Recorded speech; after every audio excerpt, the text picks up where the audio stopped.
Whoa! Where'd you learn that? Took me like 2 minutes on the simulator to learn that. Man, It's I really have easy. really easy. I've never been able to do one of those. Really?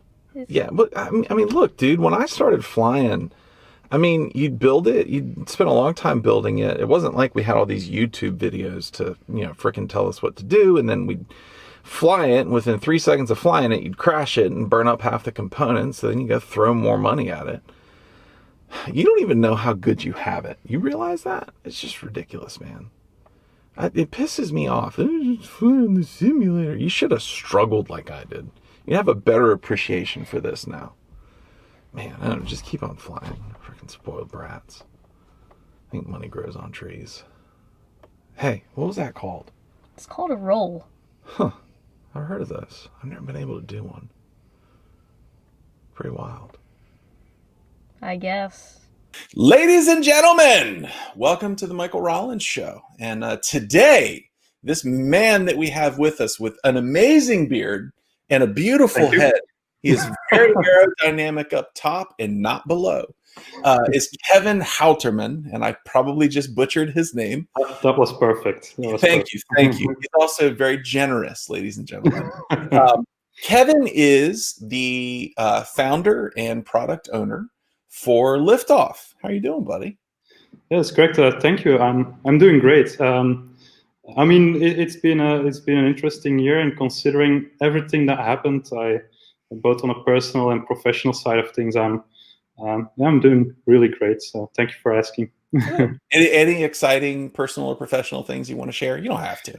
Well, yeah. On a personal side, and of course I'm not going into details, but we got our first kit 2 months ago. Thank you. That's been a lovely, interesting but lovely experience. We're very happy.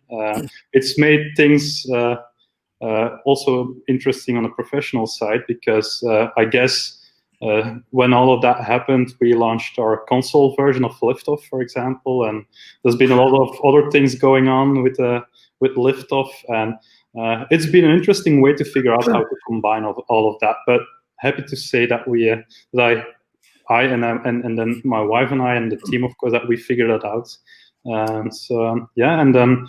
On the professional side, I mentioned the console release. That's been a big thing for us this year. But in general, just a conclusion that we survived another year as a company, and doing good. In fact, I think that's the biggest thing, and most of all, that everyone that I work with has been safe. That we've managed to stay productive this year. Very proud of that. Very proud of the team. So I'm going to ask you the same question I ask all new parents. When you, assuming you went to the hospital to have your child, when you got home and that door shut and it was just you and your partner, did you have the moment of, oh my God, why did they let us out of the hospital with this child? Well, in fact, we stayed a day longer because we were already thinking that in the hospital, yes. We're not ready for this. We're not ready. So we actually stayed a day longer, and I feel that, of course, I guess not the first day, but like the first weeks, it's like, oh my God, especially the nights, like how are we going to survive? But you do, and what you get in return is, it's all worth it. So yeah. Good question. Well, the reason I ask that is because my kids are older, 11, 13, 15. But with our oldest, we got through the door. We had told everybody, no, we just want to be a family for the first night. We want to be by ourselves. With the pandemic, that probably, greatly complicates everything. Yeah. But yeah, we came home, and I had my son in my arms, and so I came in the door, and then I leaned against it to shut it.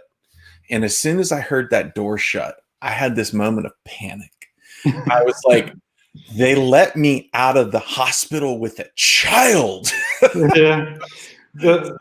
Yeah. And I definitely have a better understanding of of the whole thing, the whole process now. Like you don't know what it's like until that happens and until you experience it yourself. So I can appreciate that indeed, but at the same time, over the years, I've also learned that I don't panic that often because Right.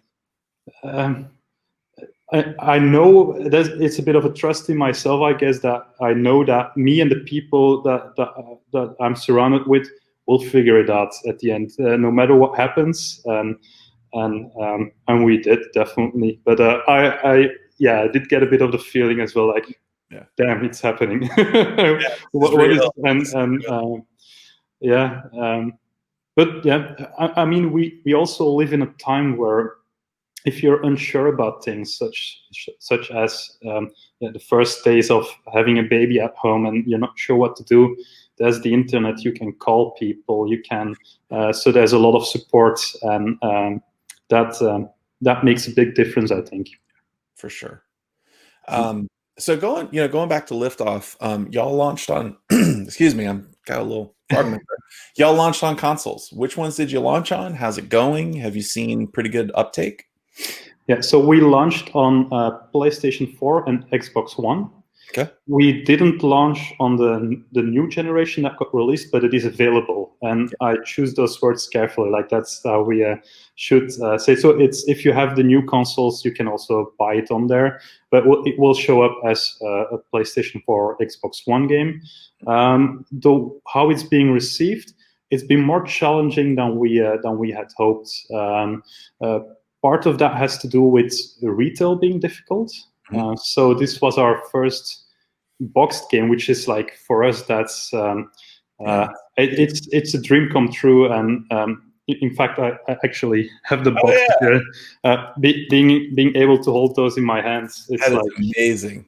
That's just, when you start a game company, like, those are the things you dream of.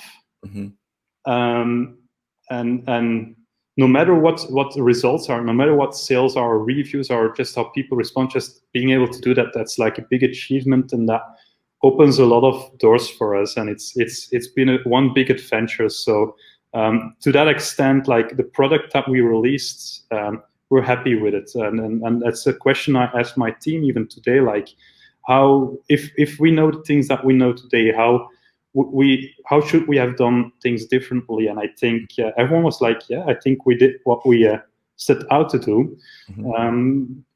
For the results, sales are not as what we hoped. I don't even have the exact numbers right now, because we do work with a publisher, and there's a whole process involved with that. But I think there's a few things that we noticed. And first of all, people who follow us, they will know the whole conversation about transmitter support on consoles. Oh man, I heard a little bit about this. Yeah, it's. I mean, we, from day one that we started working on our console version, we knew that would be a thing.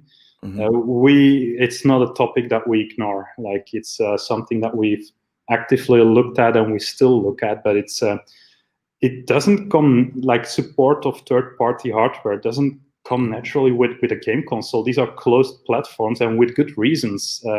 It warrants for Sony and Microsoft like an ecosystem of games that are that always function. There's no problems. Connecting things might also create challenges with piracy, for example, for them. And a lot of other things, like still we look at ways to work around that, and in that way we hope to get in the future a bit more support from the FPV community.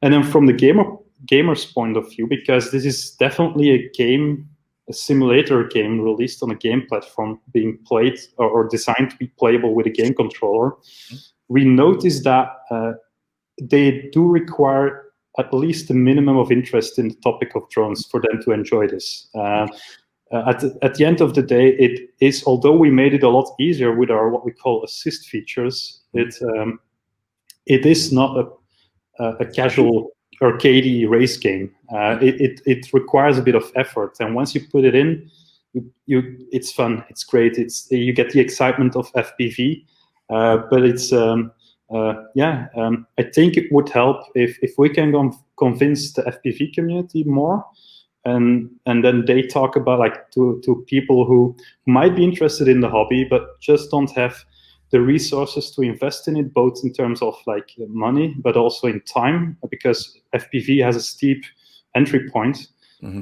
If we get them to, if the community would be more like, okay, this is something I want to recommend, that would help a lot, I think, and that would make a difference. But it will be interesting to follow the sales in the months coming. I mean, the holidays are coming up. People, as every year, some people might have drones under the Christmas tree. Maybe that includes the sim. Who knows? Well, it's interesting that you say that, because I know for me, so, myself and my two sons fly, we get asked about it all the time. And everybody, and, so typically it goes like this. We'll be flying in a field somewhere in the woods or whatever. And somebody will come up and be like, man, what's that? And we'll be like, oh, well, that's, it's an FPV drone. I can see out the front of the drone with these goggles. Cause you look like a freaking stormtrooper while you're in the field. Yeah. Folks look at you and then they hear, wow, what's that? And so the conversation typically goes, what is that? Okay. And then we'll be like, gee, we've got a pair of goggles. Would you like a ride along? And 50-50 folks are like, no, I'm good. Especially with the pandemic, the answer for of course, has gone down pretty significantly. But then the people that look, that actually ride along, which, by the way, our first question before anybody puts the goggles on is, do you get motion sick? If you get motion sick, this is not a good idea for you. But yeah, so then they put the goggles on and there's one of two reactions. They didn't know they got motion sick and they take the goggles off.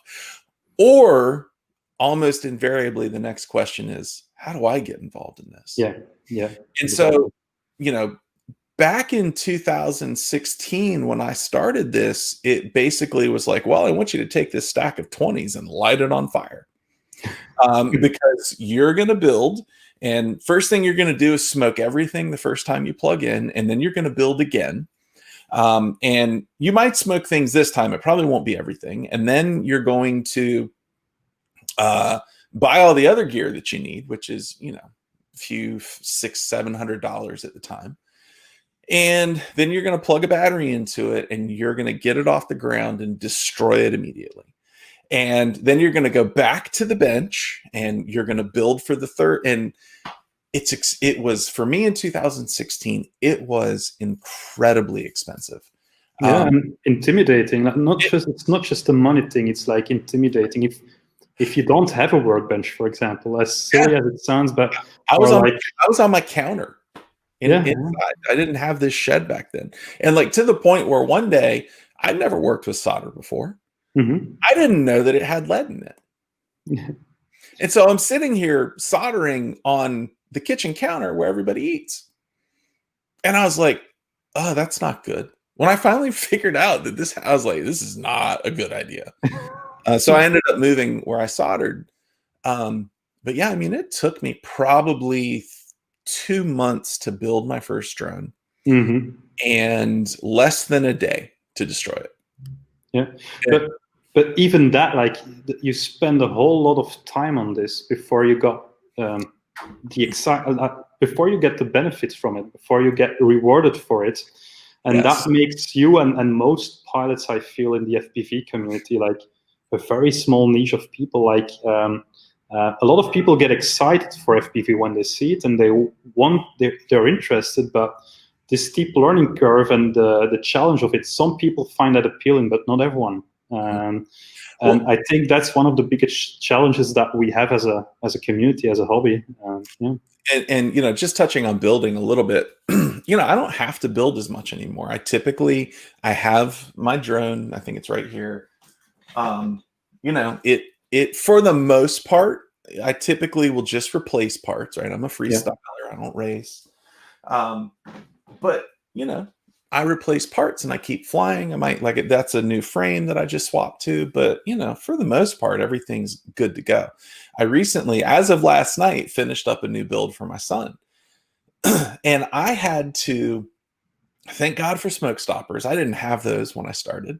I was arranging the stack. It's a smaller build. It's a racing drone. I've never built a racing drone. And I would have smoked that thing like 10 times last night. And partway through, I was like, why did I ever do this to begin with? This is so frustrating for me. And it really does. And I look back on myself in 2016, and I had a pretty obsessive drive at that point. And, to have this feeling of, I just spent so much time building and so much money and so much effort just to get this thing in the air. And that is actually the lowest bar to clear, because learning to fly is much harder. Yeah, and not just learning to fly, but also location and I mean, in a way, it's a social thing as well. Finding others to do it, to go flying, and then having the gear to repair and to replace stuff, and knowing what shops to buy from, what is good quality brands. Like it's a whole big thing, and it's multiple layers of knowledge. And again, to some people, that's the exact appeal of that thing. And that's the people in the FPV community,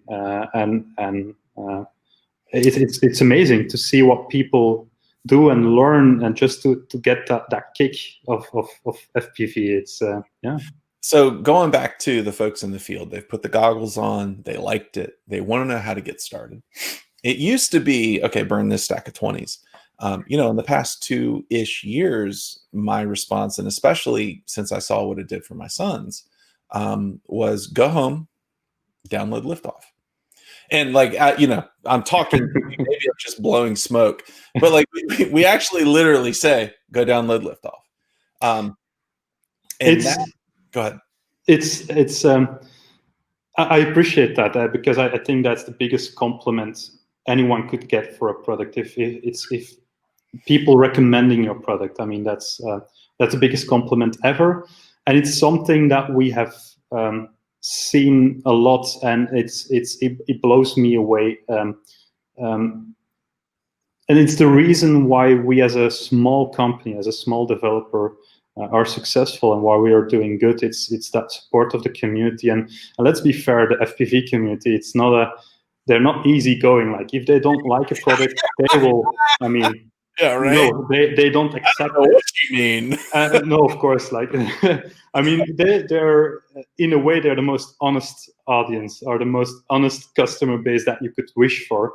And a lot of people, I mean, there's plenty of people that don't like Liftoff, and they will tell us. Yeah. But at the same time, we've been involved with Liftoff since 2015, and we're still around, and we're still doing good on that front. And I think that says a lot about the actual support that we do get, and it's the single biggest reason I think that we as a company exist, and that Liftoff as a brand is doing good, and as a series of products is doing good, is because what you mentioned, that no other game or no other profession that I can imagine, there's a situation where if people are interested in the hobby, they will tell you, play this sim or play this game. And in a way,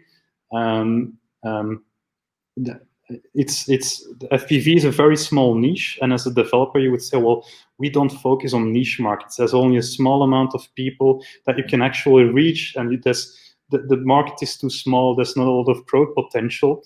But if everyone in the niche knows about it, and people recommend it to everyone that gets into the hobby, that allows small developers like us to make a difference, and to continue to do this. And that's been the biggest blessing for us. It was a bit of luck, I guess, to jump on the right market on the right time, and to make a product that people actually want and enjoy, and of course supporting it. Because, I mean, if I look back at Liftoff in 2015, whoa, it's embarrassing. But So actually, this may be touching on to sensitive numbers and things that you don't want to answer. So please feel free to say, probably not a good idea for me to answer that. Okay. There has been throughout, as long as I can remember, rather clumsy ways of measuring the size of the FPV community. Interesting question. And so, you know, I know I talked to Chad Nowak. At one point, they had somehow managed to get a hold of DJI sales numbers, or not DJI, Fat Shark. Yeah, I think I got the same numbers then. Oh, you did? I mean, it's if we asked ourselves the question as well at some point, like every company would do within the market, like how big is our market? And there's always, you have these companies that have this one product that every pilot has, and so if you know the sales numbers of that, then you have a general idea of how big your market is. Do you all have a good working estimate? And if you do, would you be willing to share it? Well, actually, knowing what that number is and knowing what the numbers of Liftoff are, maybe I can I ask you the question first? Yeah. Like how big do you think the FPV market is? How many pilots are there? And then I'm happy to share my numbers if you want. So speaking worldwide, from what I've heard in kind of I would say there's probably about 500,000. Okay. Just in the sense, now it's hard like for active pilots or people who have owned a drone in the past 5 years. Like it's. So part of the hard reason for answering that is that number is fluid, because you can go inactive for a period of time. And I know I do, where it's like, I may fly obsessively for 2 or 3 months and be like, I'm all right. Then on top of that, I still fly a pair of Dom V3s. So, you know, I'm still an active pilot. My purchasing numbers have gone down significantly. So it would be hard to track me as an active pilot. Now, obviously, I mean, I'm on YouTube and I post flight edits and things like that. Which interesting. I wonder if YouTube would be a good way to look at that. But yeah, so I would say 500,000. I think it would be hard to pin that down to active versus not. I would put, you know, if I had to say percentage wise, I think if you put 500,000 at the cap, you've probably got 75-80%. Yeah. That. I think that's a good estimate. I think that might be right. I mean, we don't know, and the numbers I got was back in 2016 or 17, etc. But yeah, I'm happy to share. Like, and we've it's not like we post it all over the place, but we have not shied away of sharing a few numbers from Liftoff to the public. And right now, we actually passed a milestone. We just passed the 200,000 licenses for Liftoff. So 200,000 people have Liftoff. Not saying they all play it right now. I think if we look at it from a month-to-month basis, we have around 20,000 unique users. That could also be people who only have it on for like a minute or something.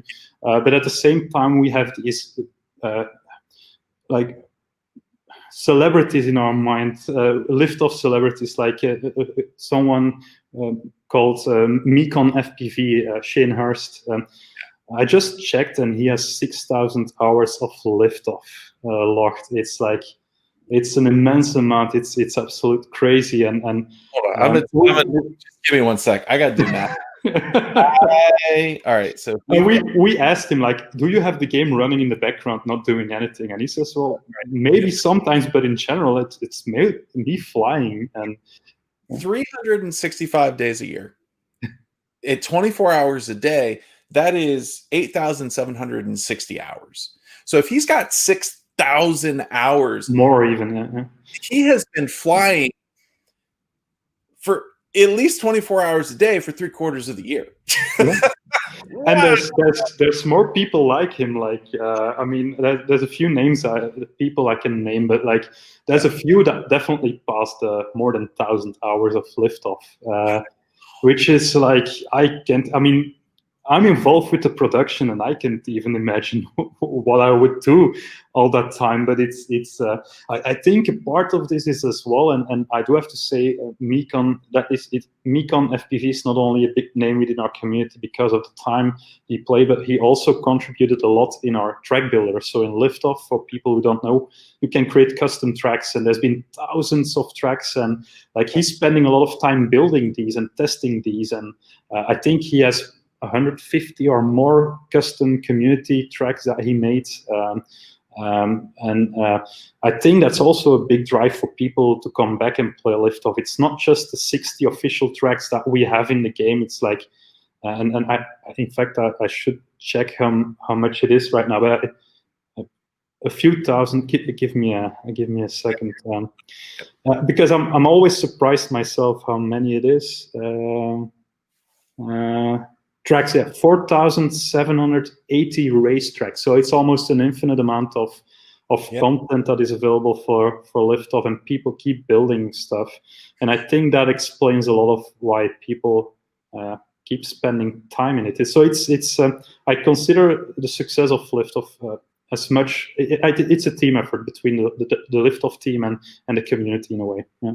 Well, and I feel like, so one thing I've noticed is that, at least for me, and I suspect that there are far more people like me than we might think. God bless us all.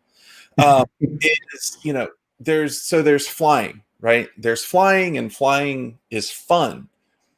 But eventually you start to want to expand your horizons. And a lot of that expansion often becomes, so some folks get really, really good at creating these amazing builds. I am not one of those people. I build like crap.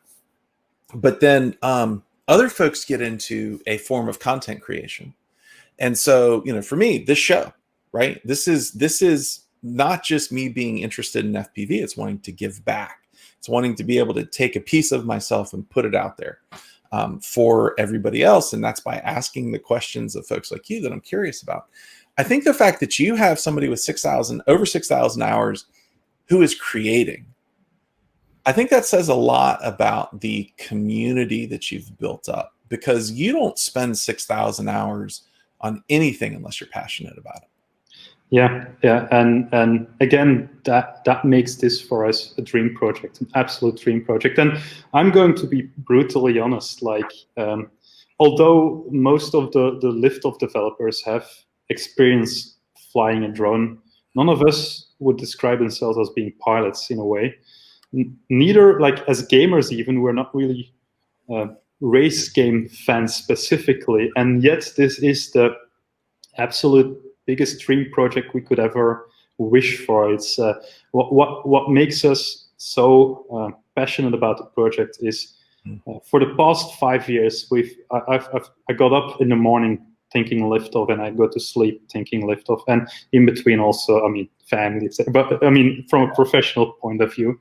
And the reason why I've managed to do that and why none of the team burned out on that is because you work really hard on a feature and then you release it. And since 2015, we've released more than 130 updates. So, but it's addictive because you build something, you put a lot of work and passion into it, design work and different people working on it, and then you release it and you get instant feedback. Sometimes it's negative, hopefully constructive, but often it's also positive. And just last week earlier this week, Wednesday, I think, we released an update to one of our more original levels called the Green, the golf course. It has it got an update, and just then jumping in the game when the update released, I remember we all jumped in the game, went to multiplayer, and went to almost stalk, watch people play it, and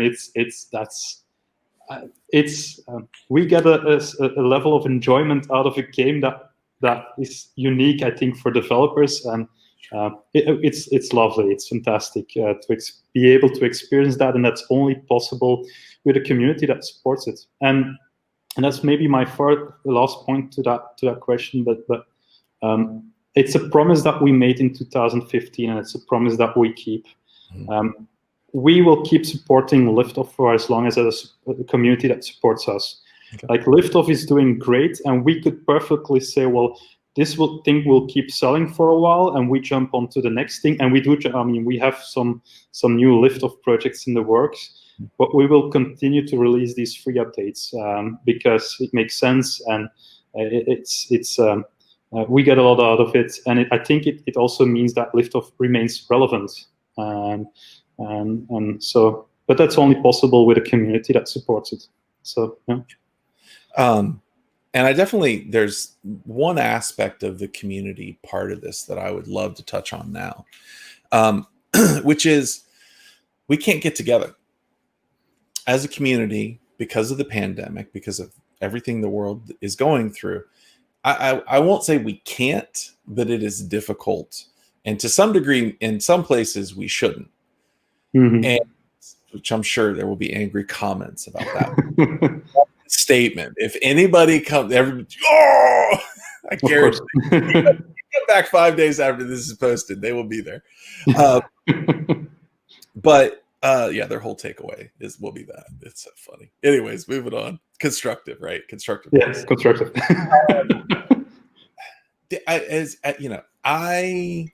So number one, I've experienced it firsthand where you're playing online and you get to interact with people that you just wouldn't be able to interact with any other way right now.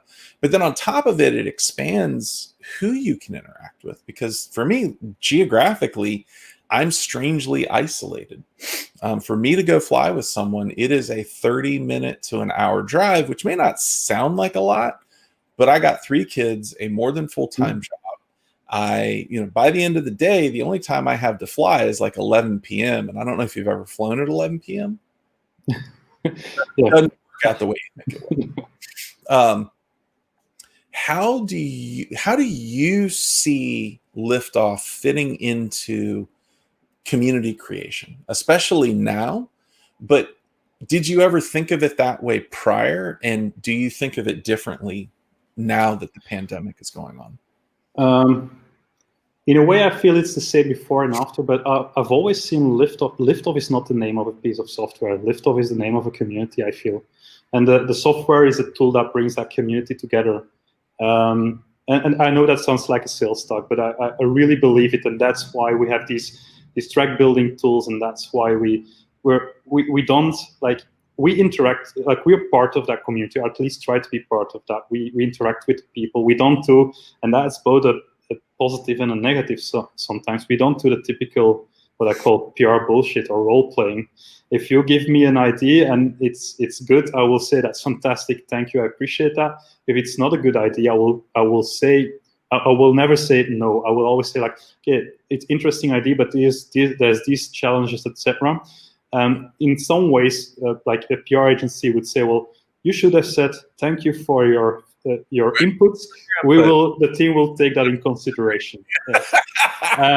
Yes. But we try to be open and like when I say this is a team effort, I really mean it. Like the way we interact at the company and giving everyone a choice in the things that are saying that in the choices that we make, we feel the same for the community.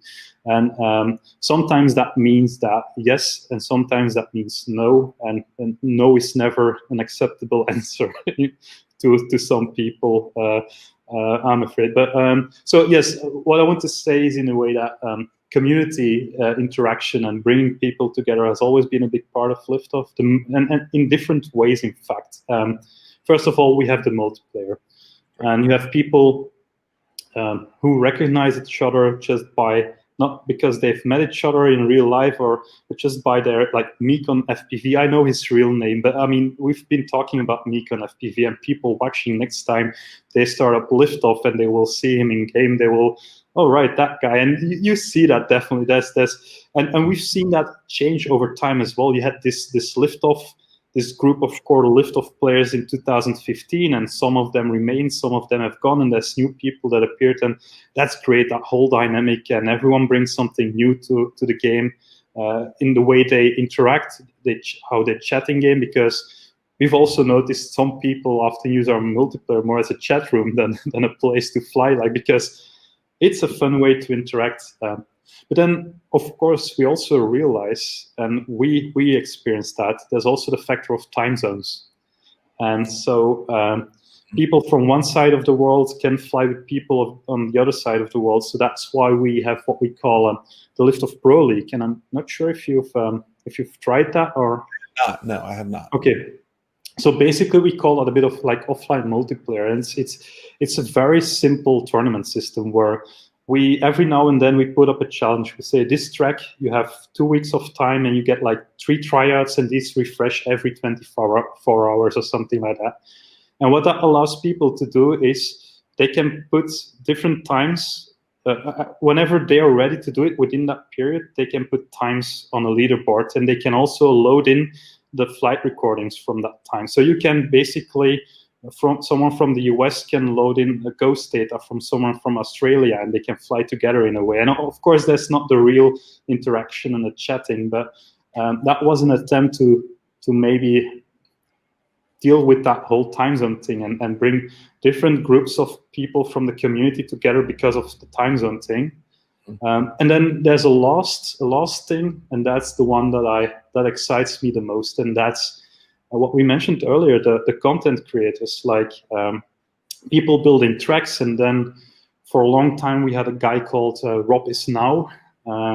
He had a YouTube channel dedicated to reviewing community tracks on Liftoff, and so you get that whole ecosystem, and at the same time, I think what's now a big thing is we have Karachi quads. So Abdul, a big community member who lives in Karachi.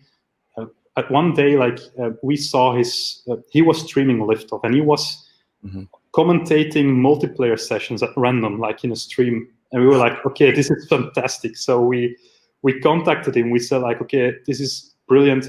Do you want to do this officially for us? So, and we even like, he gets like a small fee for that. We give him a compensation for that. And every week, and he's been absolutely fantastic and amazing and doing 100 times more than we could ever ask from him. Like he's been streaming official Liftoff gaming session every week on Facebook. And you see in chat people actually waiting to jump into the chat with him, and he follows people in multiplayer and chats with them live. I mean, it's that whole layer of the community. That's what I love. That's an organic addition. That's not a feature we include or something that we try to force upon our players. That happens naturally, and that excites me. Yeah. Well, and so talking about that cycle where you're like, okay, first you're interested, and then you create. Well, the next logical step is profession, job, or some way to make money off this thing that you love. Now, not everybody wants to make that jump, and I would argue that most people shouldn't. Well, just in the sense of once you turn your hobby into a profession, it is no longer your hobby. But now you're getting into possible, for him. And he may not be the only person, he's got commentating experience. Yeah.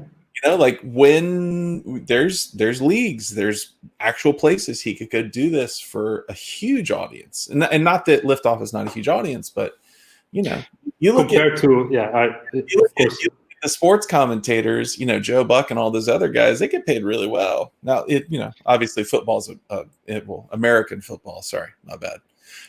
Is it's a big deal here, but you're effectively now you're allowing people to jump that gap. Yeah, well, actually, it's interesting that you say that, because yesterday evening there was the EUDRO race, the International University drone racing. Sorry about that. It's EUDRO. It's basically universities from all over the world racing, like a professional race setup, and the organization. Like, there's such lovely people and so passionate about it, and they have these really professional commentators.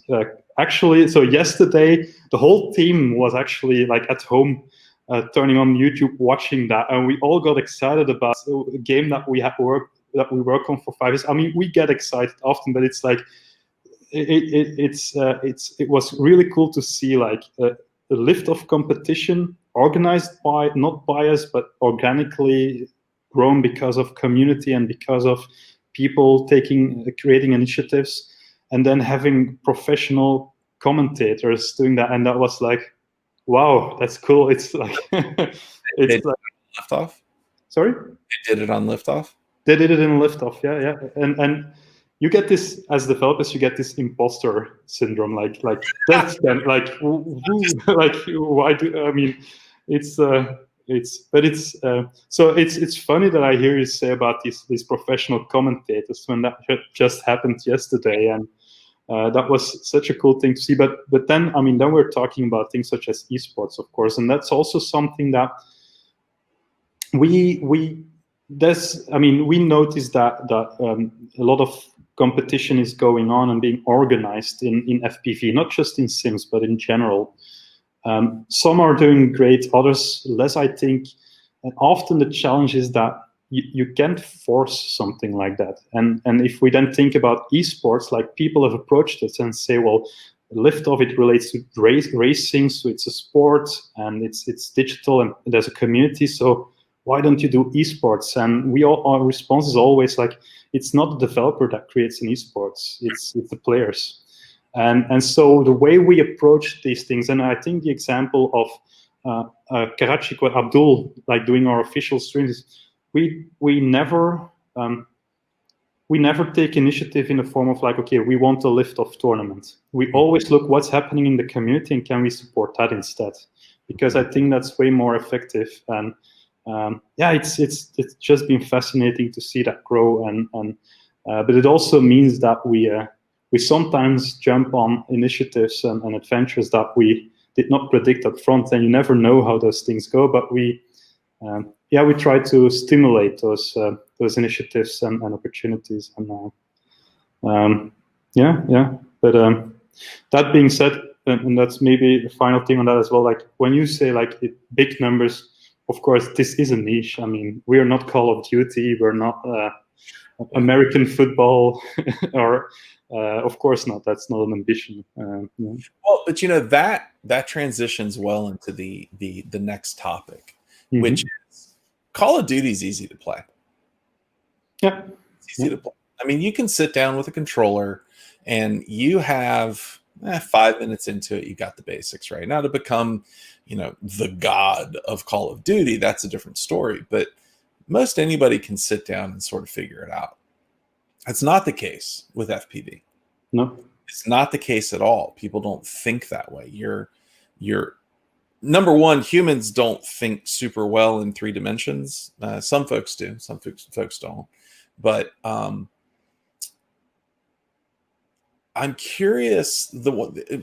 I'll relate to you my experience with it. When I started in 2016, like I said, I didn't even have a computer that could run a lot of this stuff. Like, we have Macs all over here. I don't know if you know this, but Macs are not known as graphical power. I'm actually having this conversation on a Mac.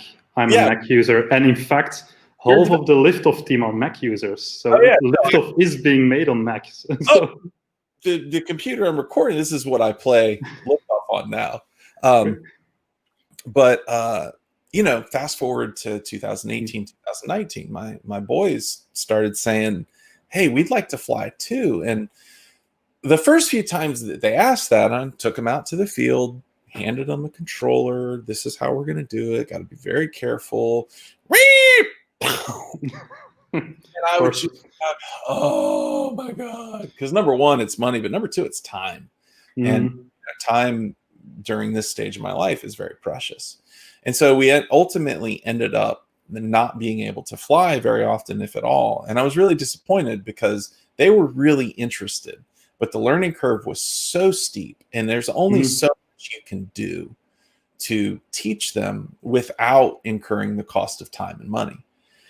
So then one day, my middle son, he comes to me, he goes, hey, Dad, I'd like to get Liftoff. I was like, all right.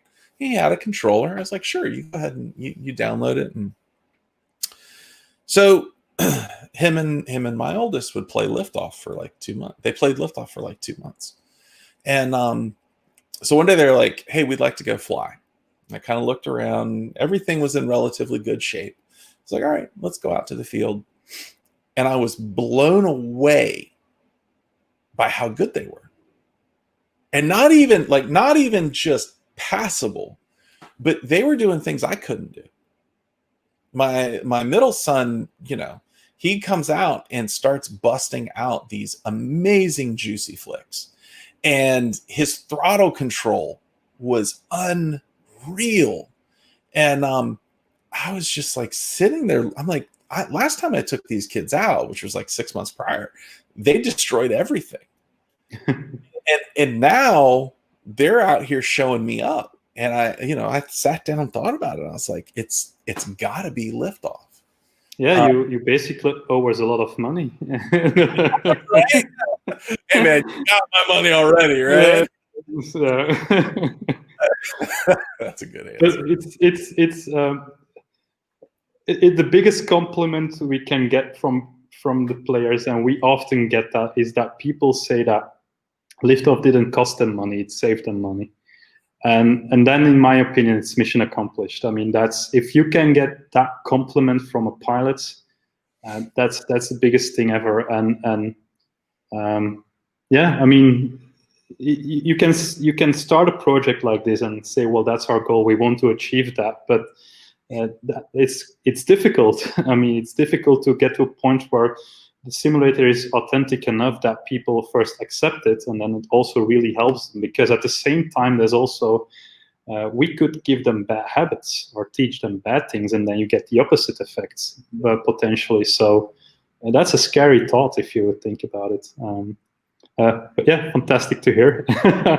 And to that point where the simulator is different than real life, that was one of my big struggles for a while.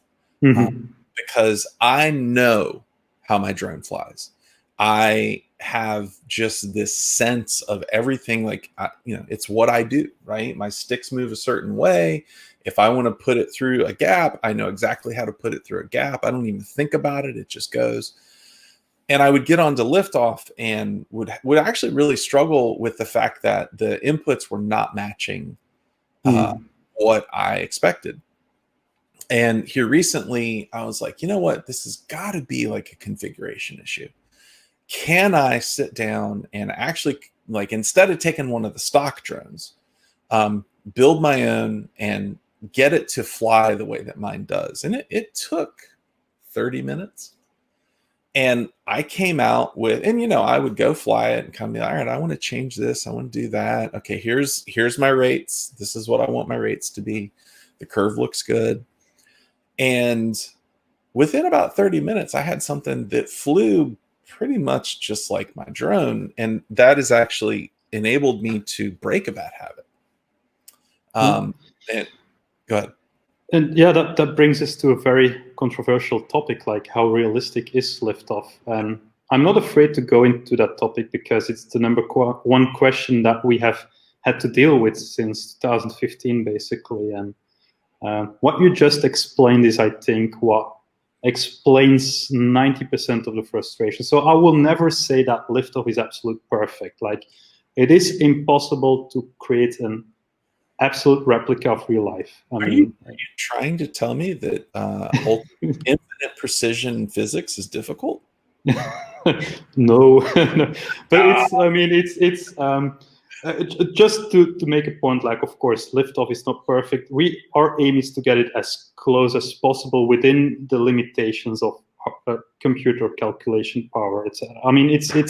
And we have to deal with what we call potato PCs. Pilots invest in drone gear, not in gaming PCs, and I think that's one of our things that, if anything, if I have to critique Liftoff on something, it's that of all sims that are available, it's definitely not it requires more processing power. But there's reasons for that, and that's a whole different conversation. But I can say that, and maybe that is that conversation, but what people don't realize is that and this is completely opposite from any other game on the market, and I would even assume most other FPV Sims, we do 500 physics calculations per second. if I'm not wrong, and I'm not a tech guy, so I might be saying something wrong here, and maybe that's something to ask Boris B in the future. But I think that's at the rate that a typical flight controller like a Betaflight works as well. That's effectively 500 hertz. Yeah, yeah, and that's why we have that many physics calculations. What does that mean? Although it does not look like the AAA game, it does require a bit more processing power, and there's good reasons for why we do that, but that might not always benefit the end user at the end of the day. But it has meant that Liftoff is currently being used by research institutes, not for entertainment purposes, but for actual drone-related research, because it's a tool set that is able to calculate things more accurately. I mean, and that's a whole other segment, but and I know I went on a bit of a tangent, so on the topic like how realistic is it, I think what we don't try to do, and you gave the perfect example. You have a drone, you know it's it's every single detail of it, how it reacts, how it flies, how it controls within certain conditions in the air. But we did not build Liftoff to feel like your drone. So, and that's also, I think, and that's another controversial statement. I think the fact that we don't consider ourselves pilots is a big benefit, because we're not stuck with, okay, how does Liftoff feel? But we don't approach the flight behavior and physics of Liftoff from a feeling point of view. We look at it purely from a mathematical and scientific point of view. We ask ourselves the questions not how does this feel, but how does a drone fly? What makes it fly? How does drag interact? What does gravity do? What does motor idle speed have? What impact does that have? What does the aerodynamics do? And we try to replicate that as close as possible, and then next give our players the tools to build anything they like in it, like they would in real life. So we have the workbench where you can put together your setup, and if you calculate it, like there's more than 1 million unique combinations that you could, 100 million unique combinations that you can make in Liftoff that all fly different. And I'm not even talking then about the flight controller settings. So our goal is not to recreate someone's setup, because everyone flies something different and everyone likes something different, and as a result our default settings will not appeal to everyone. That's not a realistic goal for us to reach. Our goal is to make sure that the systems underlying it are as close as we can get, and that makes sense, and that the tools we provide are intuitive enough that people can build it. And the fact that you say it took me half an hour, I would love in the future that could be 10 minutes. And that's an area where we could do better, for example. Well, I will say this. I'm not typically a picky person. That I was pretty picky about. So I could, if I had just been like, close enough, it might have taken less time. I know for me, because it is practice, I wanted it to be as close as I could get it. And that's great. And I'm glad to hear that you were able to do that. Because some people still struggle. And then we have, like, if someone spends a lot of time trying to recreate their real life setup, and we tell in a conversation like this that that's a goal that we have, that people should be able to do that. And if that's not possible, then we look at, okay, how can we make our systems and our tools better? How can we make sure that people manage to do that? And that's the area of improvement that we can always make. And there's always something to improve. Yeah. I know it was funny because in that whole search, I thought about, you can publish drones as well. Mm-hmm. And so I was looking through the drones that had been published, and somebody had published a Mr. Steel build, which I guess apparently had like mimicked as much, effectively the guy was like, this is as close as I can get it without him doing it. And so I pulled it out and I tried to fly it. I was like, nope, not gonna do this. It's not for me. I mean, mainly because I fly like rates around 600, and I think Steel flies like 1,000, 1,200 or something. I'm not big into the flippy floppy. but it was really interesting. But that was kind of the point at which it really started kicking into gear, which was, oh, well, I can actually really tune this thing the way I want it. And so I did. And it was, like I said, it has allowed me to start practicing in a close enough to real world situation that I am able to now do things a little bit better than I used to. And that's really, that's with 4-8 hours worth of stick time, but I would never get 4 to 8 hours worth of stick time flying on a given day or two. No. And that's another thing, like you don't have a reset button in real life, or in fact a rewind button, because that's a feature that not a lot of people know, but we have rewind where you can just rewind time a bit and start over from a certain point. We have turtle mode, etc. But you don't have to charge lipos in Liftoff. And if it's cold outside, I mean, that doesn't matter. If it's nighttime, doesn't matter. If you live in a city, it doesn't matter. So just an hour of flight time in Liftoff, although, and let's be fair, it will never replace real flight, of course.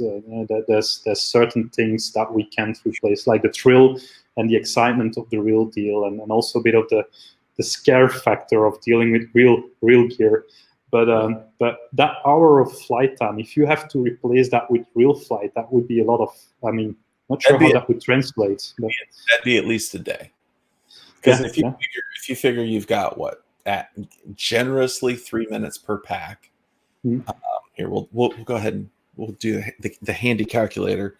Let's see. So if we're talking about 60 minutes divided by 3, that's 20 packs. So I guess I could have done that in my head, and now I look stupid. But that's you can cut that part, right? 60 packs, ladies and gentlemen. Yeah, exactly. Yeah. I won't cut it. I like people to laugh. Especially I'm the easiest one to laugh at. But I mean, you effectively, an hour's worth of flying is 20 packs. So 4 hours is, let me pull 80 packs. And that is, even if it is not exactly perfect. And honestly, I mean, do you have a feel for what other simulators do in terms of that sample rate? You mean how many calculations per second, etc.? Second, yeah. We don't know, but we have suspicions that it's not that much, because of the fact that they are easier to run. Okay. And because it's you can also achieve some of these results with lower calculation. And in fact, our console version doesn't calculate 500 physics states per second.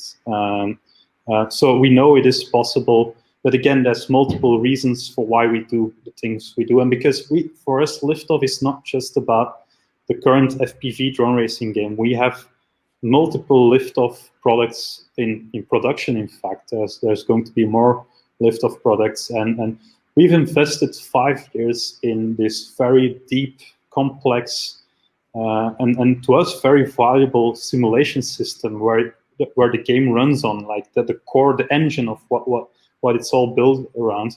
And we can do a lot more with that. And we have a lot of ambitions within the more serious drone applications, like search and rescue, drones in industrial settings, in inspections, all those kinds of things. Having that core physics system and making sure that that can be used within more than just an entertainment product, that has a lot of value to us. Yeah. It is. I can definitely see. Like, what are the research applications that y'all have seen? Well, in fact, if you can talk about them, maybe they're there's a few examples that I can give that are interesting, that are quite surprising. In fact, there's this. I'm not going to name the company, but there's this really big brand, slightly less of a name the last few years, but especially in the early days, that was one of the biggest brands that actually wanted to test what it would mean if you did digital rather than analog.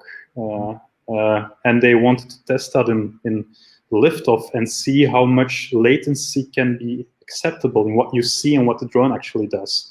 And so we built a special version of Liftoff for that company to do internal research on that. And that was in 2016. So some companies at that point were already experimenting with that and using Liftoff as a setup to see what does that mean. I'm pretty sure I know who you're talking about. Okay. Yeah. Eventually they did not continue with that. So, but it's then there's been the French Air Force has used Liftoff for certain research, and that I don't know the details of that, but it related to measuring reaction time of fighter pilots. Like if they play Liftoff, can we see by pointing cameras at our eyes how they react to it, or if they panic? I'm not sure if that's maybe that's a story I constructed based out of different hints I got, but I think that's what it relates to. And then there's the University of Zurich that we created a special version for like a few months ago, and we even announced that on our Liftoff website, so people who are interested in that story can find a few lines on that. And they use a special version of Liftoff. Like, we don't know exactly to what extent they will use it, but they have approached us saying that we looked at multiple sims. They asked us a lot of questions like, how does the simulation system work behind the scenes? And it turns out we checked a lot of their boxes in terms of what they need for their research. And so they had special requests like, can you open up certain aspects of the physics system that we can manipulate, etc., for our research? And the exact details of what they're doing, I don't know exactly, but so we're very much definitely. I mean, and those are things that people, the Liftoff community, does not know about. Like in between the constant updates that we release, there's so much more going on that we do. Like even the console version, we've worked on that thing for 2 years. And people only knew about that for like 6 months before release. And I know if we had announced that like 2 years ago, then people would say like, oh, but you're going to ignore the PC version, and will this mean that Liftoff on PC is dead? But I think at this point we've shown that it's challenging, but that we can support multiple projects that way. Yeah. Yeah, it is a very valuable tool, and Sims in general tend to be very valuable tools. I have, in terms of the other Sims, I've played one of the really old ones, and then have attempted to play one of the more modern ones, but can't get it running on my Mac. So, bummer. Well, in terms of other Sims, because there's the constant debate, and that's with every product. Like there's multiple Sims, and of course you have people always want to feel good about the choices they make in terms of what they buy. So you have these hardcore fans, and we have them on the Liftoff site, and you have them at the competitor site, and there's a lot of infighting going on.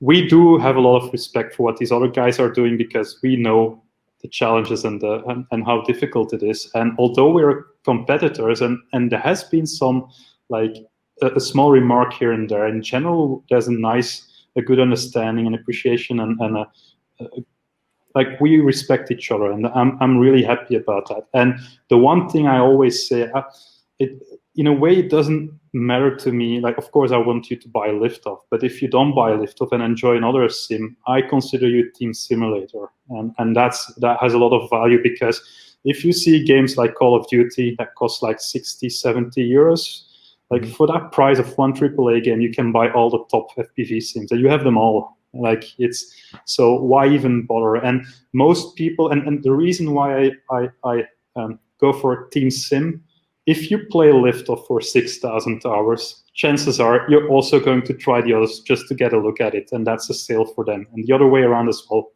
I mean, part of thinking about this whole simulator thing, everything, I wanted to play the other sim. Like I was like, I've always played Liftoff. Let me go try the other one.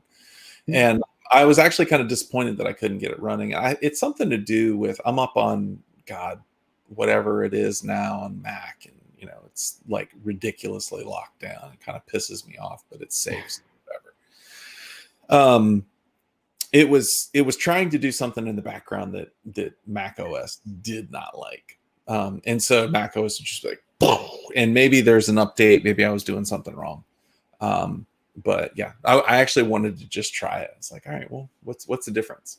All right, so one last thought, one last topic.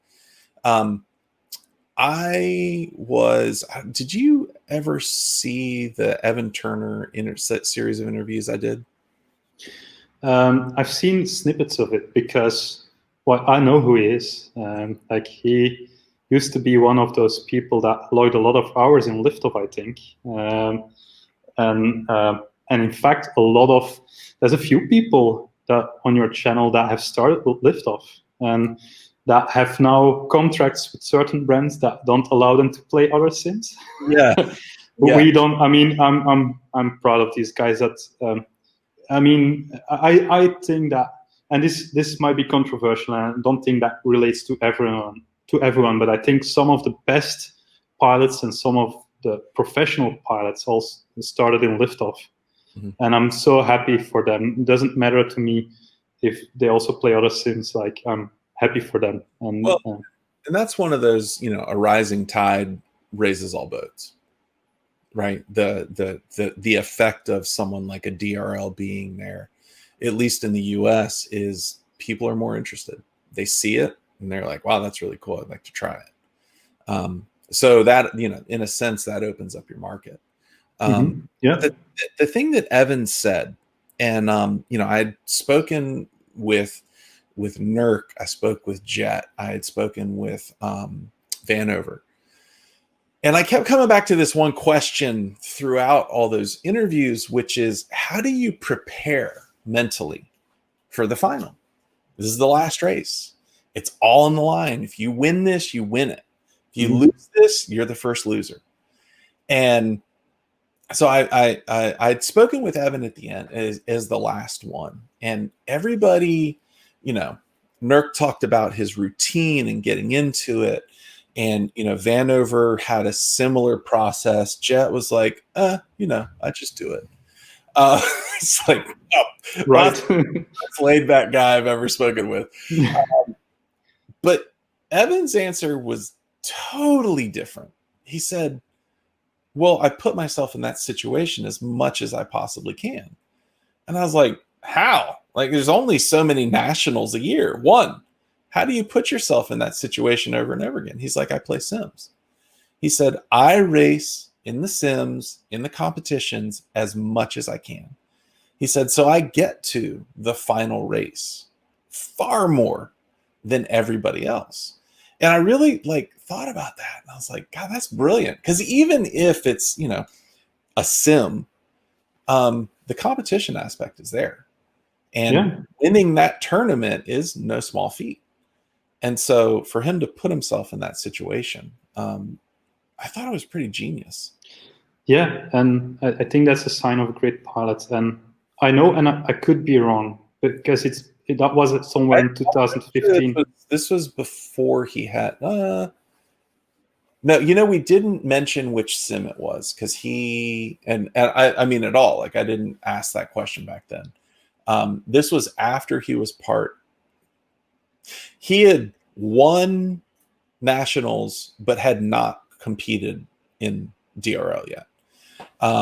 So I suspect it may have been Liftoff that he was referring to at that point. So I know for the longest time he played Liftoff. I think he plays a few others now as well. I'm not sure what he plays right now, but he's been sure he plays. Yeah, of course, but I know he's been for years a Liftoff player as well. And again, it doesn't matter to me if he also plays other sims. I mean. That means there's room for multiple, and people look for different experiences in different sims. So it could have been Liftoff as well. And I know, and it could be wrong, and I need to look that up, but I think Nurk as well. Like, I think one of the oldest videos I remember from the community that really surprised me, and that shows exactly that attitude. I think it was him, is that I think he played Liftoff, and each time he crashed, he had to do 10 push-ups. And that's how he put himself in a position to say, like, okay, if I crash, even in the sim, I punish myself. There's a penalty. And we try to emulate that in the game in a way. And that's what the Liftoff Pro League is about, like that offline multiplayer. Yeah. You get a certain amount of tryouts. Like, for example, sometimes they refresh it, sometimes they don't. But basically, and we attach prizes to those tournaments. And so you can win a prize, but you get only 3 tries. And that gets that sense of that fear factor in a way. But it will never replace the real deal again. But it's something. It's like this magic touch that you often miss in a simulator because of that reset button. And we have tried to look at ways to, like, how can we emulate that? And in fact, if someone who's watching has ideas and suggestions for that, let us know. I mean, it's that would be scarcity drives value. Yeah. And people love notoriety. So scarcity and notoriety together is probably enough for, 85-90% of the people. Yeah.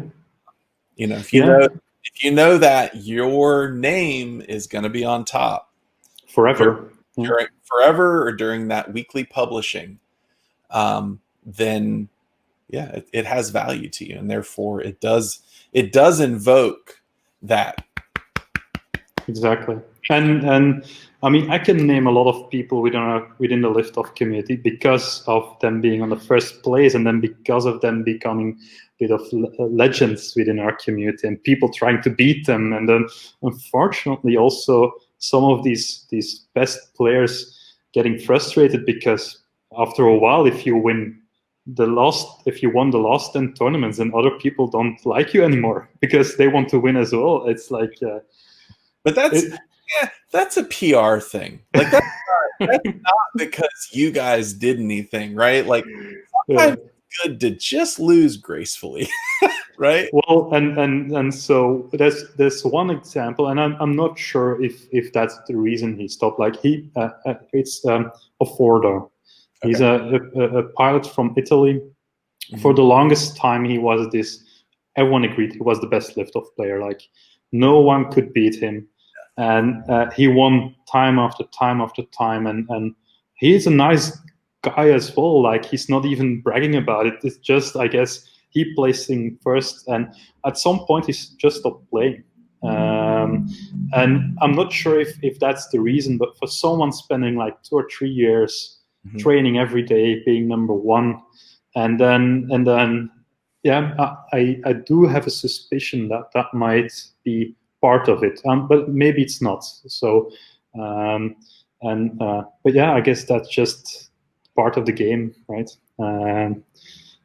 You always have the underdogs as well, and then if you're the top dog, then you have to deal with those kind of things. It's part of it, but luckily that's a rare thing. In general, we have a very nice FPV community. I would say, like if you look at our groups, there's people helping each other, and like sometimes people asking, like, I'm new to FPV, I have Liftoff, can someone help me? I need a mentor? And then people jumping on that and saying, yeah, I'm available. Like it's and that's a sign of a good community, I feel. Yeah. It just happened this way. It wasn't intentional, but it worked out. I interviewed David Whidden earlier this week. He's one of the 2 founders of Wings. And he actually mentioned in the interview that you guys were super helpful to him because of, it was funny because I was talking to him about you and I was like, yeah, everybody says this guy's awesome. He's like, oh, he is. How you guys had helped him with some pretty tricky controller stuff. Yeah. But during that interview, which I think it will air before this one does, we played Wings the whole time.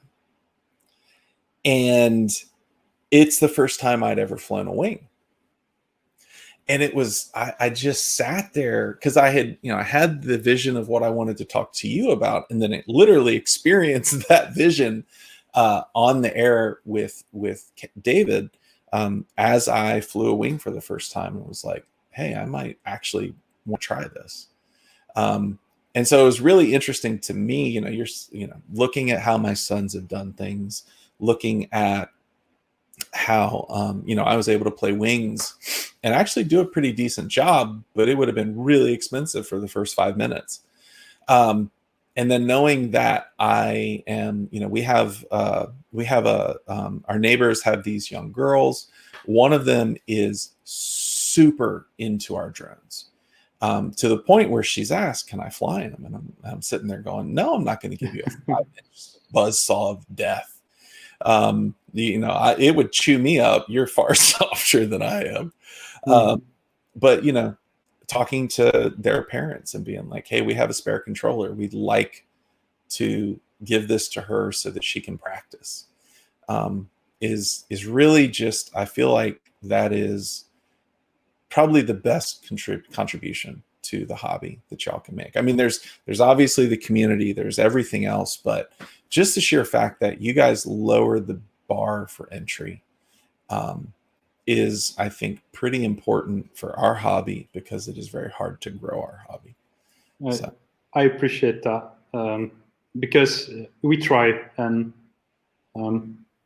in a way that also relates to a frustration that I still have about this, because I feel it's still, even with Sims, it's still sometimes too difficult. And in a way that also, that's why we released the game on consoles. and see, like, while the community is frustrated by the lack of transmitter support, and we're like, yeah, but we can't, like, our goal was not to sell the same sim to the same people again. Like, of course, we make sure that the features are in there that pilots look for, except then for the transmitter support. But we wanted to see, like, can we get the people, like casual gamers, can we give them that rush and excitement for FPV in the comfort of their sofa, without that steep learning curve, and just with a game controller? And I think if FPV will remain a niche as long as, for example, there is that transmitter factor, like buying that transmitter and buying goggles, and my only frustration towards, like, I would love to see FPV grow, and I think I feel a sense of responsibility, and I think other sim developers do that as well, not because the community has told us that we are that entry point, because naturally we are at that, like, we often, without doing that intentionally, we make that connection between new people and the hobby, and so we feel a sense of responsibility to try and push that boundary back and to make it easier, and that's a challenge. And we sometimes get the feeling that maybe the FPV community doesn't want this to be a more open hobby. Maybe that idea of, well, the steep learning curve, it's an entry ticket that you have to pay for. There's purists in any hobby, right? Which is, I suffered, you have to suffer the same way to even claim the right to speak to me. I saw some dude on one of the Facebook groups the other day posted, the so-and-so changed my mind, the guy with the coffee cup, and posted using GoPro in-body stabilization, whatever the stupid name is called, is cheating in freestyle, changed my mind. And I was like, I don't care. Right? Like, I'm here to do the thing I want to do, and I like that other people enjoy it. But if I didn't have that, my flights wouldn't be as smooth. I'm not cheating. I'm making things better. But he probably comes from this background of spending hours tuning his quad, flying GoPros, previous generation GoPros, in a setting that is, difficult. And he's attained a mastery there that is, pretty significant. Steele's in the same boat, man. That dude, look, I could never do what he does without, I can't do what he does anyways, but my video would never be as smooth without that in-body stabilization, right? And but for this guy, I can all, and I'm inferring based on my thoughts. Yeah. It's the same thing of I paid my dues, you need to pay your dues too. Once you've paid your dues, you have the right to speak at the table. But until you pay those dues, you may not. Yeah. And so I would imagine that's what you guys are coming up against.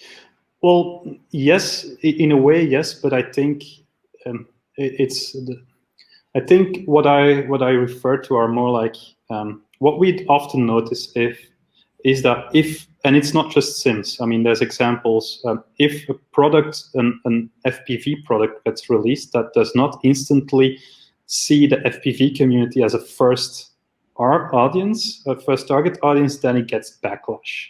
And I have yet to see, and not just because there's been other FPV Sims on console, I've yet to see a console sim that gets completely embraced by the community. But I'm also talking, for example, about like Fat Shark at some point tried to get this entry, almost toy grade drone up with their transmitter, for example. And then you have the high end, of course, DJI, of course. I mean, there's a lot to be said about that, but like they release products that are a bit more consumer friendly than your average FPV product, and that gets a lot of backlash. So I often get the impression that, and it's not wrong. I mean, and I don't think it's intentional, but if pilots are like, this product does not appeal to me, it should not exist.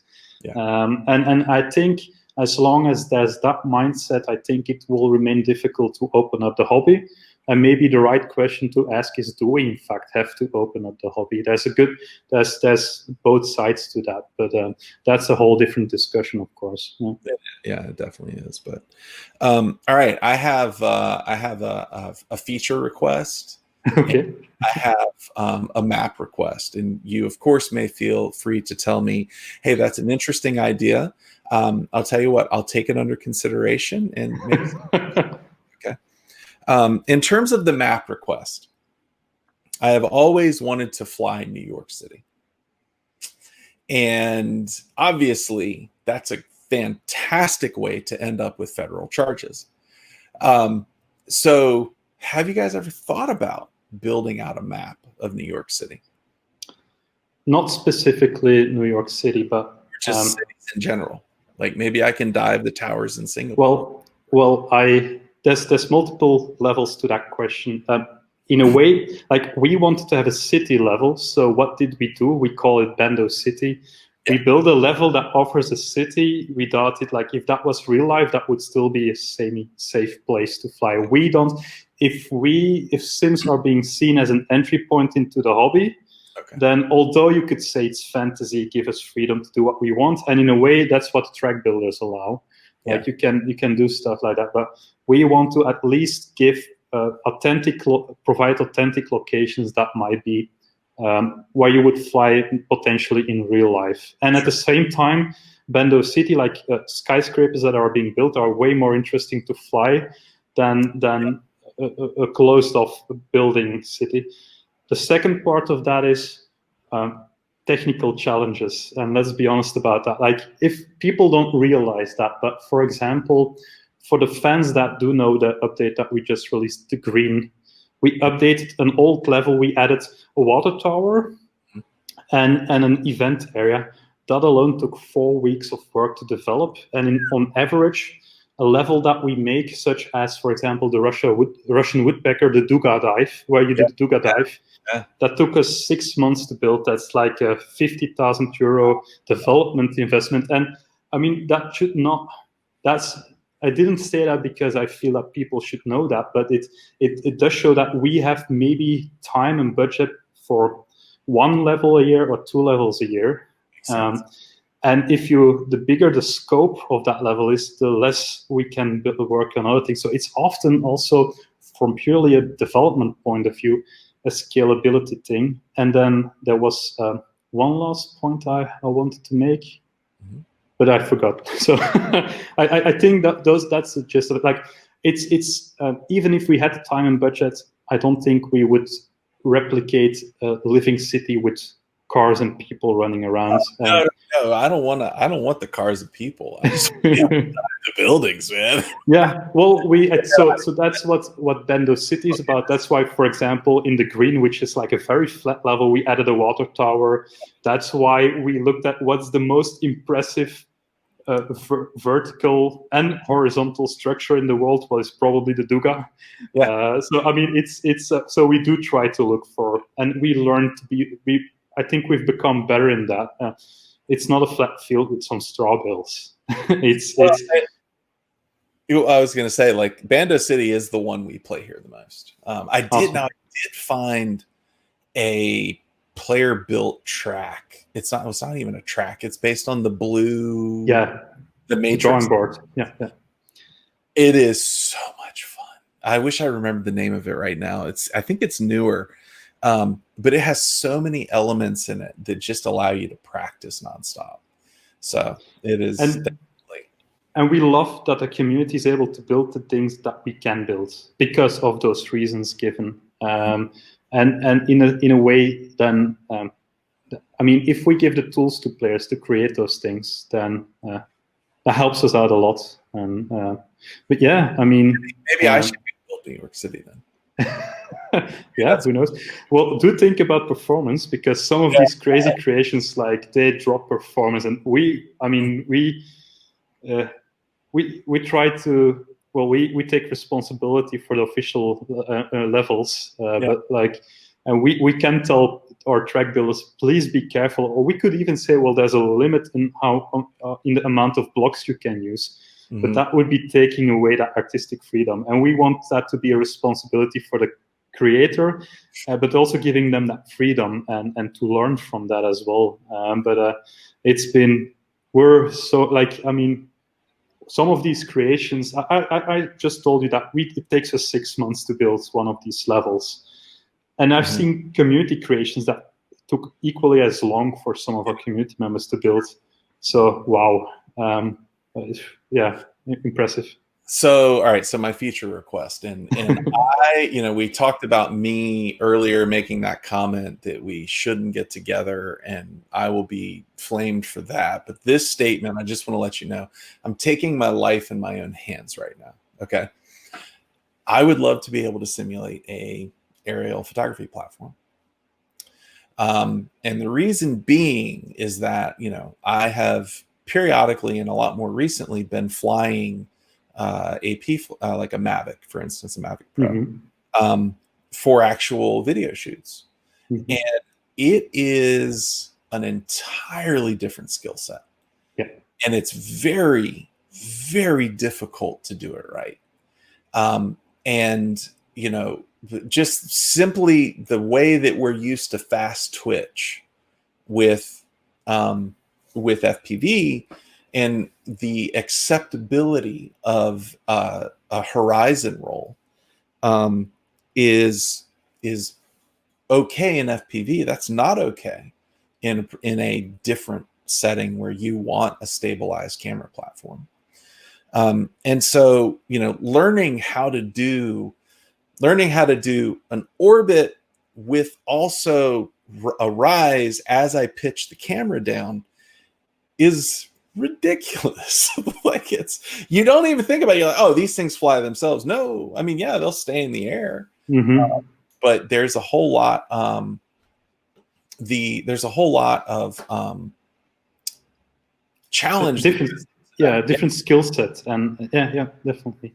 Yeah. So, anyways, I just I can tell you, maybe not a feature, but maybe we can at some point, and that's not a promise for the near future, but maybe we have a complete product built around that.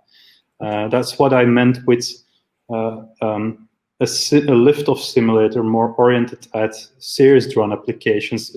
And that includes not just the inspections and etc., but also camera platforms. Something that's not focused on the fast-paced Twitch racing experience. So yeah, and that's what I mean with, there's so much more we can do with the Liftoff code, the engine, and it's not, and some of these things don't fit within the racing setting and are worth exploring in a different Liftoff product that might appeal to different pilots. And And in fact, we haven't shown any screenshots of this yet, but we did announce it like a few weeks ago, or at least for those who paid attention, because we've been trolling the community a bit with it. But we announced the next Liftoff project that's probably coming out. Well, definitely next year, and maybe sooner than later. There will be one dedicated to a request that people have had similar to yours for many years, and that does not fit into the racing thing, and that's what we call Liftoff micro drones. So a dedicated Liftoff sim, a sim dedicated to, well, we're stuck at home flying our drones inside as well. So and we've had a lot of people like, can you add whoops to Liftoff? And honestly, we would have to rework so many systems that it just did not make sense, and the content is not built for it. So what if we make a dedicated sim for that? And we won't sell it at full, not the same price as Liftoff. Like, it could have been what we call in the gaming sector a DLC.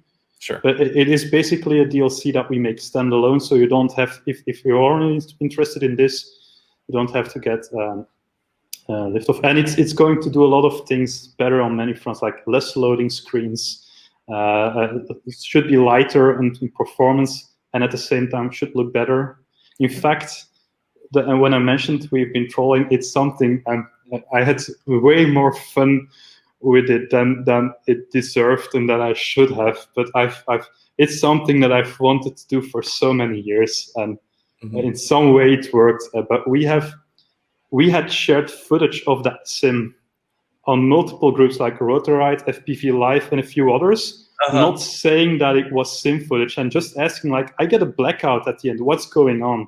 And you had a lot of people responding, like, I even made, and I know it's against Facebook policy, but I even had a fake account for that, so it did not relate to it. And so you had a lot of people responding with, yeah, a loose cable, or does someone have a microwave on, or something like that. And then a week or two later, I announced on the same groups, like, okay, guys, we've been trolling, and I'm sorry about that. And everyone that actually offered our help, they will get it for free. But we released footage of a sim, and no one noticed. And then the next part was people looking for it, and it took them half a day to find it. And I had so much fun with it. And then that was basically.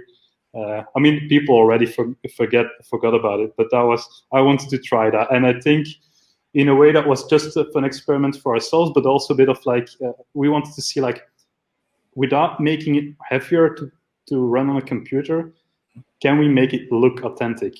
And I do have to say the footage was made with like camera noise on, and we didn't edit it. It's what you get in the game, and that seemed to have looked authentic enough, and but that's our next thing, and we have a lot of fun with developing it. It's the way we approach levels in that is completely different than we do for Liftoff, and so that's the next thing. That then. Well, Kevin, thank you very, very much. This has been a fantastic conversation, long one for sure, but I feel like we've had a lot of really good discussion in here. Anything you'd like to end with, say, as we close it out, or? I think I want to repeat what I said earlier, that Liftoff is very much a team effort, and without yes, we've been supporting Liftoff for 5 years, and we keep pushing things, but that's only been possible with the support of the community.